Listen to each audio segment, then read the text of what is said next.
Today, we will continue what we started last Sabbath. Question for you. What did we talk about last Sabbath? Those of you who were here, help me, help me. Big pearls, says Dean. All right? We talked about the pearl of high cost, which is one of the shortest parables of Jesus. So, before we will dive in, I want to ask you something which I normally do not ask. But, given the fact that I started a little bit late today, would you be happy to go a little bit over? Would you be or not? You just tell me. Yeah, you happy? Because I prepared something that I believe is worthwhile. God helped me to prepare something nice and beautiful. And in a way, it would be a shame just to go halfway through and then, close up and let's go home, Thank you very much for that. Now, let's open up today in Matthew chapter 13, where Matthew chapter 13, by definition, is the chapter of the parables of Jesus. There are 7 parables of Jesus in Matthew chapter 13. Open up, please, with me, page 929 in my Bible. Gospel of Matthew, chapter 13. And I will read, before we will get to our topic today, I will read what we studied last Sabbath. It's just a small, recap. What we did last Sabbath, it's from verse 45 and 46. Again, are you all there? Yes? That's very good. Matthew chapter 13, verses 45 and 46. Again, the kingdom of heaven is like a merchant seeking fine pearls. And upon finding one pearl of great value, he went and sold all that he had and bought it. This is what we studied last Sabbath, correct? Those of you who were here last Sabbath. And we have concluded that the pearl of high cost was a person. And who was the person? Jesus Christ. He was the pearl of high cost. Now, today, we are going to study the shortest parable because it's only one verse. This is the shortest parable of Jesus. Verse 44. It says, the kingdom of heaven is like a treasure hidden in the field, which a man found and hid again. And from joy over it, he goes and sells all that he has and buys that field.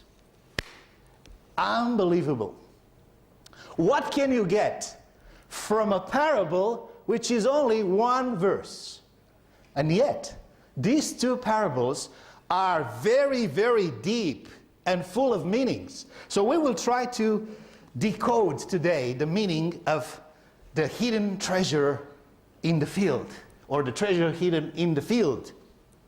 What's the common element? There is one common element in both parables. And if you paid attention, you would be able to tell me, what is it both of them do? The merchant who finds the pearl of high cost, and the man, the peasant, who finds the treasure hidden in the field.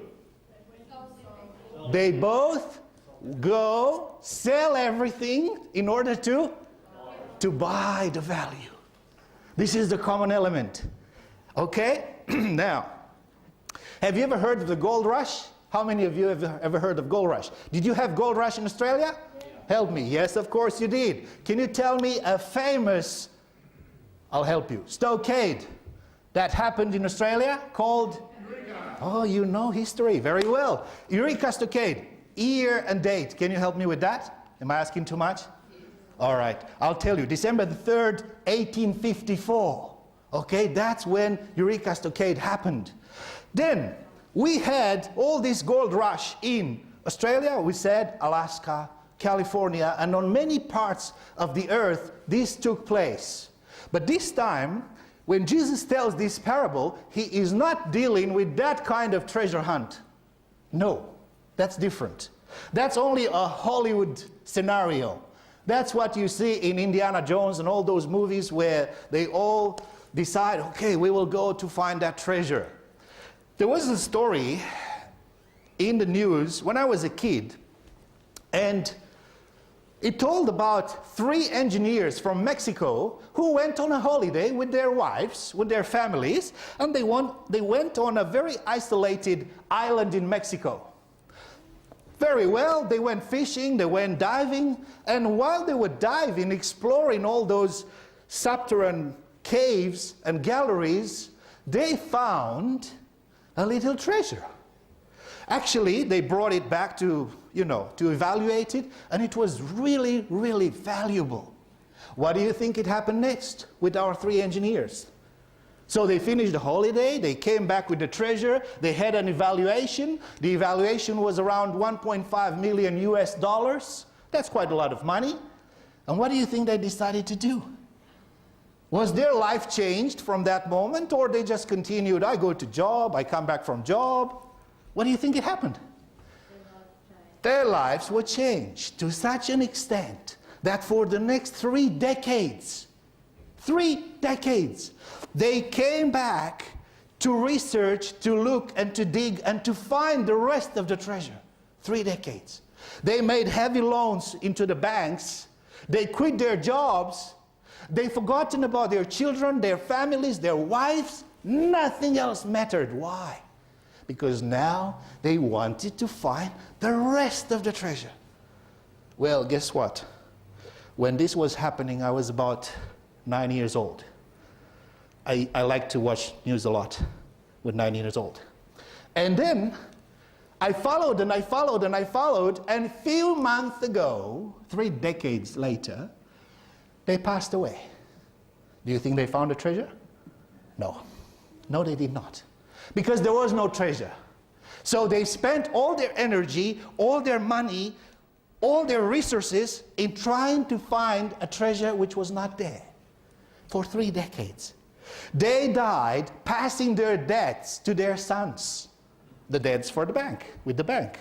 So now the sons and their families, they have to pay a huge debt because they had a dream to find the treasure, and the treasure was not there. Well, in this parable, Jesus is not talking about that kind of treasure or about treasure hunters, because this is a parable of Jesus and it's not a Hollywood movie. We need to say this from the very beginning, okay? It's very different. Why? Why is it different? Because here we have a man who is not searching for the treasure. What do we have? We have a simple man, a peasant, who goes and takes in lease a certain piece of field. Most likely, it was a bad piece of land, was not very suitable for agriculture, most likely was full of stones. So he takes that and he starts cleaning it. He starts preparing to put a crop on it. Now what happens while he is at work? What happens? He finds the treasure. It's a big surprise. It's something unexpected. What's the result of this? He decides to do something which was undone in that time. When Jesus tells this story, and he says, when he found the pearl in the first place, the merchant, and now when he found the treasure in the field, 2 things. He does 2 things, our man. Which one? First is puts it back. Oh, it's a treasure. Anybody saw me? No. Okay, I'm safe. Back in the earth, back underneath, right? Shh. Okay. And then he decides on the spot to do something else. What? He goes to sell what? How much? Everything. Everything. How much is everything? How much is everything? How much? Is only the material, or it's more? It is more. It is more. It's a parable. So the language is a metaphorical language. So when Jesus says he went to sell everything, it means everything. Absolutely everything. He goes and starts selling. Now, look at this. The unthinkable in that society was, you will never sell the house that you inherited from your parents. We are talking about Israel.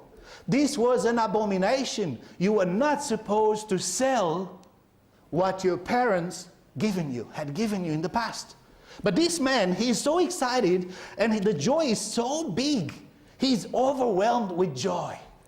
And he says, yes, Go and sell everything.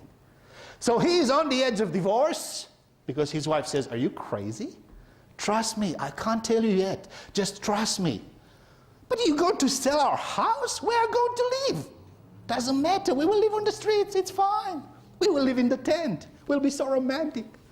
She says, you're crazy. You lost your minds. You know what's happening? Nobody knows what he knows. Nobody. What do you think about his friends? This man now has a big smile all the time. He meets up with his friends and he's all smile, all smile. And they say, what's wrong with you? You're smiling all the time. He says, I just can't tell you. I'm just happy, that's all. He was happy. He was happy. And this was a very natural and spontaneous happiness. You know, it's not a mental issue. It's not a mental condition. You know why? How do the mental condition manifest? Is the constant and continuous joy one of the characteristics of the mental illnesses? No, never. On the contrary, could be depression, could be continuous sadness, continuous lack of finding meaning in this life, and so on. But it is never, never, ever continuous joy. This man is joyful, and because he's joyful, he comes home and he says, my dear wife, we're going to sell everything. She says, you're crazy. She says, I am not. Trust me. That's all I'm asking you. Trust me. And he starts selling everything. Oh, that was bad. His friends looked at him and they said, we have a friend who just lost his mind. They were talking about themselves in the pub. What's happening? Oh, look, here he comes. And here comes a man, enters, and he's happy again. Of course, nobody knew what was happening until the day when everything came up. Okay, do you think things changed when they realized that now he was the super rich man? Oh yes. Oh yes, they understood what happened. But you see, in this parable, what is the treasure? The treasure is something of a great value that is unanimously recognized as being as a treasure of a great value. That is a treasure. Now, look at this. In this parable, there is a tragic element. A tragic element. What's that? Even though the everlasting life and the kingdom of heaven is recognized as a treasure or as a value, it is at the same time unknown by the big majority of the people who live on the planet Earth. That's the tragic element. Okay? These people who are longing after this eternal treasure, they don't even know about its existence, they do not recognize it, and they don't even believe anymore that the treasure exists. Someone who reads this parable could come and say, why is God hiding the treasure? Have you thought about that? Hey, wait a minute. Why is God hiding the treasure? Where was the treasure? Hidden in the ground, in the field, right? Correct, was hidden. Why? Let's try to explain this. Open up with me in Exodus 25, please. Exodus 25, verse 8. Verse 8. 25, 8, Exodus. The Bible says that God is holy. And we sang at the beginning of the service, holy, holy, holy, right? God is holy. And when God wanted to live or to tabernacle with the human beings, he said, are you there in Exodus 25, 8? Yeah. Thank you. Then have them make a sanctuary for me, and I will dwell among them. This is what God said to Moses. He who is light, he wanted to tabernacle and to live in the darkness. Why? It's a sign. God hiding, it's only a sign of protection. Why? In the same book of Exodus, when Moses says to God, I want to see your glory, Lord. I want to see your glory. I want to see you. And God says, it's impossible. Because not one human being can actually see me and still live. You cannot. What happens with the moth in summertime when they come to lights, electricity? What happens with them? How do they end up? Dead, burned. In the evening, you see them, they're so happy, they fly, oh, light, light. We're so happy. Next day, it's a big pile of dead moth. That's why God is apparently hiding, apparently. Now, is the treasure available? Where is the treasure? The treasure is buried in the ground, but the people don't know that. So, the treasure could be right here, under this building, and people walk on top of it. Walk. Sorry. And the treasure is in the ground. I wasn't expecting this. So the treasure is available. The treasure is available. The only problem is they do not know where the treasure is. That's the only problem. The people are passing through these streets, but they do not know that the treasure is available. It's at hand. All it needs is just grab it and believe it. That's all. Now, look at this. There is something else. God has the initiative to reveal himself, always. It is not the man who plans, who acts, and who initiates to go into the search of the treasure buried down in his field. Do you agree with that? No. It is God who takes the initiative and he says, okay, I will reveal myself. I will make myself known. Look with me in Matthew chapter 11:25. So you may see a beautiful, beautiful statement of Jesus that says, Matthew 11:25 is a prayer of Jesus to the Father. And Jesus says, are you all there? Matthew 11:25. It's very important, this verse. It's very beautiful. Are we all there? It says, at that time, Jesus said, I praise you, Father, Lord of heaven and earth, that you have hidden these things from the wise and intelligent and have revealed them to infants. What does it mean? What does it mean? It means that those whom are being revealed this, they were ready. They were ready. We have at least two examples in the history where people were ready to discover a certain truth, scientific truth. One of them is if I say Isaac Newton, what will come to your mind? Sir Isaac Newton, what was his main discovery? Yeah, he was very good, Andrew, very good. So Andrew just dropped something so I can see it. So Isaac Newton was sitting there in the university and he was looking, and suddenly he saw probably an apple. We don't know what kind of fruit it was for sure, and it dropped down on the ground, right? How many people before him had seen that? Many. How many people after him? Many. But he was the only one who made click when that dropped.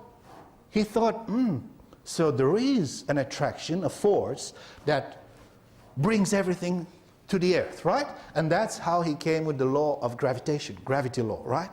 This was one thing. The other one was, have you heard of Fleming? Jan Fleming, I think it's his name, was a scientist, Alexander Fleming, a professor of bacteriology at St. Mary's Hospital in London. And he left on a 2 weeks holiday in 1928. When he came back, he began cleaning the dishes on which he was experimenting with bacteria. On one dish, however, he found a mold growth. In the area around the mold growth, there was no bacteria. There was bacteria in other parts of the dish, but the mold was sitting in an area alone.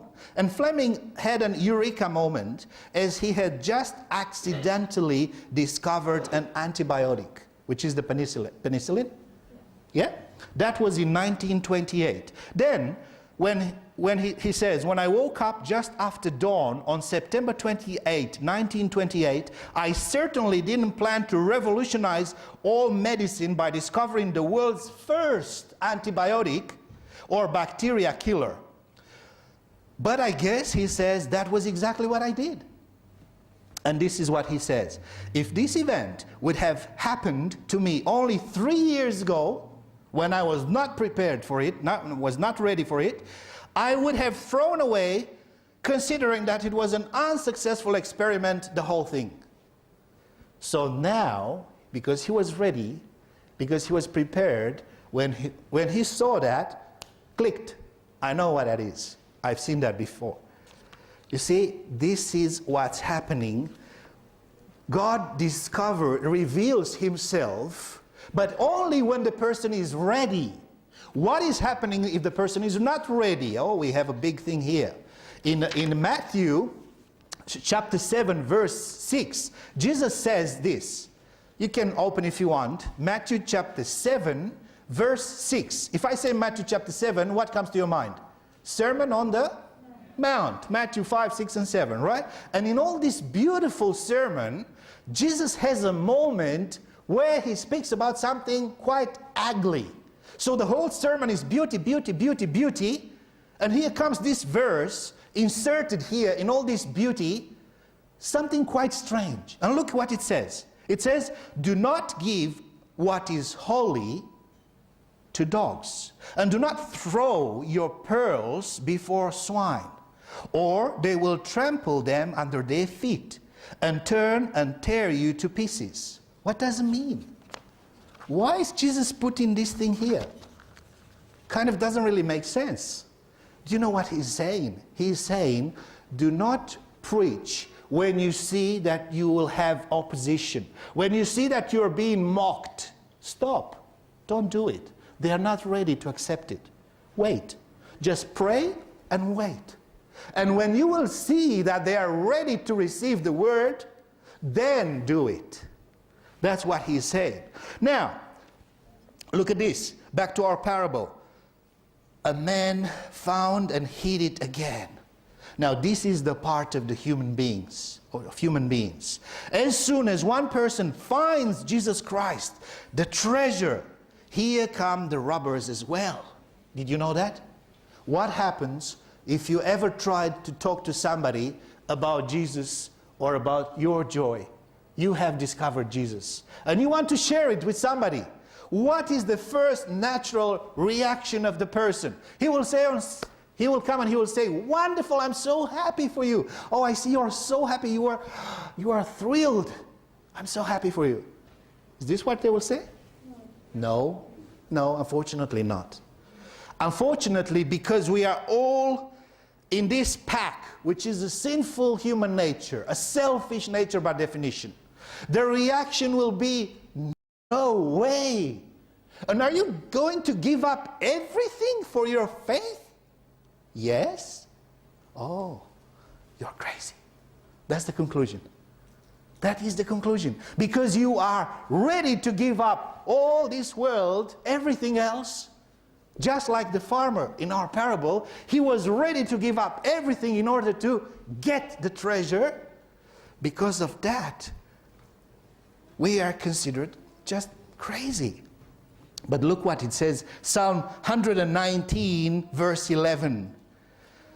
We should memorize this, it's so beautiful. 119, verse 11. It says, your word I have treasured in my heart, that I may not sin against you.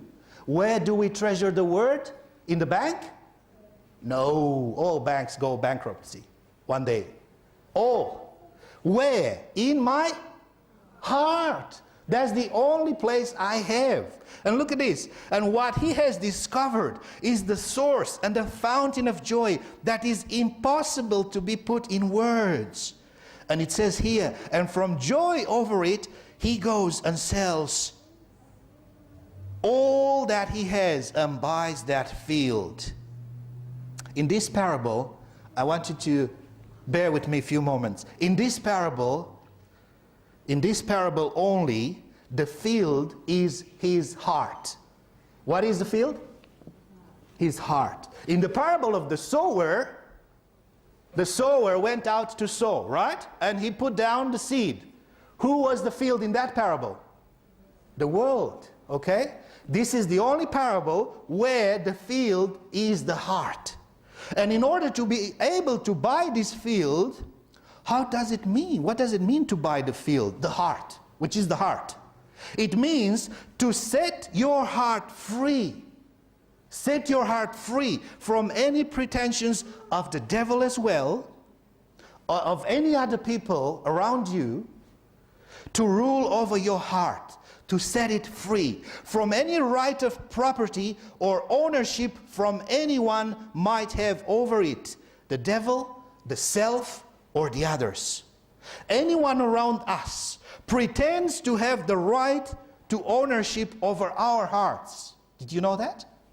Yes, everyone around us has, and they pretend that they have the right to tell us what to do with our lives.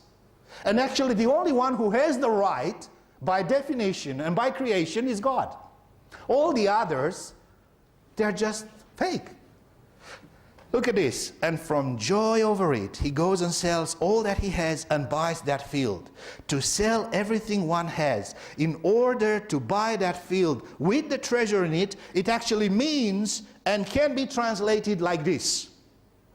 All his plans, all his projects, all his thoughts that he had up to this event, that they do not correspond anymore, they are obsolete now. Why? Because by the time he finds the treasure, he had some projects, some plans, some dreams, some passions, and so on. Some desires of the heart, which he wanted to fulfill. But in the moment he finds the treasure and he realizes the value of that treasure, he's ready to give up everything he has, and he is, in order to get that treasure. Now, do people understand the man from this parable? His friends, for instance. His friends.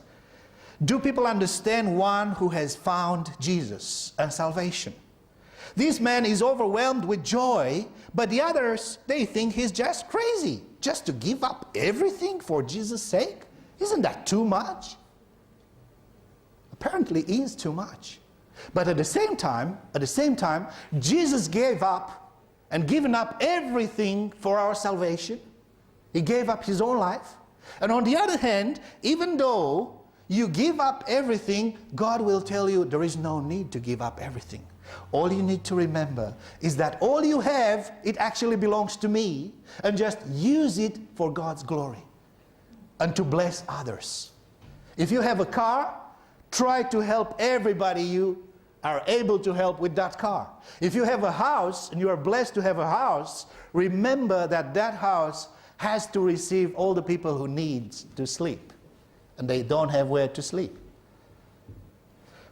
Okay, putting your heart into the ownership of God alone is the equivalent here in this parable with selling everything one had. That is what it means to sell everything he had. It's just put my heart into the ownership of God. And now he is truly fulfilled, truly happy. And look at this. Even though they assume that he is crazy,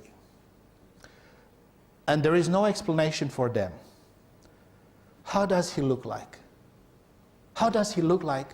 He just found a treasure, hid it back into the field, and now he goes to his daily duties, right? He goes to continue working the field, and here comes two of his mates, and they're just chatting, you know, catching up. And he's all smile, all smile, all smile. It's like somebody who won at the lottery the biggest imaginable prize, but he just cannot tell it. He just cannot say it. But that's the happiness he has, even though here it's not about that. Because the treasure, it's not about some material things that are perishable. No way. No way. When I was a kid, my grandma used to tell me and my sister stories. And one of the most famous story for children in all Romanian literature is called Everlasting Youth and Never-Ending Life, or Life Never Ending. That's the title of the story. And this story, it's at least 800-900 years old. Somebody, a writer, wrote it, and I always wondered, why would somebody put into a story this longing and this desire of everlasting youth which means youth without aging, and not just that, but everlasting life. Life without dying. And you know what? It is actually in the Bible. It is in Ecclesiastes chapter 3, verse 11, where it says that God had placed in our hearts the desire for everlasting life, the thought of eternity. He had put that in our lives, in our hearts. That's why not one human being actually wants to die. That's why. Because the thought of everlasting life, it is in our hearts. Now, that's why this man is happy. Now, I want to come a little bit to us. You and I, we are the men in this parable. And the fact that you are sitting here in church today indicates to me that you have found the treasure. You have found Jesus. Why else would you be here? But the question still remains. Now that you have found the treasure, the question is this, brothers and sisters. What will we do with him? Have you already, like the man, given up everything to have the treasure? And what does it mean to give up everything? It's not only the material. The material, it's only the things that are noticeable. It's not only that. When the Bible says giving up everything, he gave up everything, it is much deeper than that. It is taken to the relation of affection. Affection. Jesus was saying in Matthew 7:21, but where your treasure is, that also is where your heart will be also. You see what happens? Treasure and heart, they go together. Always. They are twin sisters. Treasure and heart. Taken by hand and they go together. Where's my treasure? What is my treasure? Where my treasure is, that's where my heart will be as well. That's why for this man, because his treasure now was what he has found, the good news, the gospel, Jesus Christ. And now because of that, his heart is there as well. Look at this. Like the man giving up everything to have the treasure. Have you sacrificed everything because you have recognized the immense value of having Jesus in your life? There is a huge, huge, huge blessing in having Jesus in your life. It's the difference between life and death. That's how big it is. That big it is. And it says, has your life been transformed by this pearl and this treasure? By Jesus? And you look now at your life and thank God that you are part of his kingdom. We are part of his kingdom. Even though the kingdom is not here yet, it is in our hearts already. Or perhaps you are still considering whether it is worth giving up everything for the pearl and for the treasure. Are you holding back on something? That's the question for me.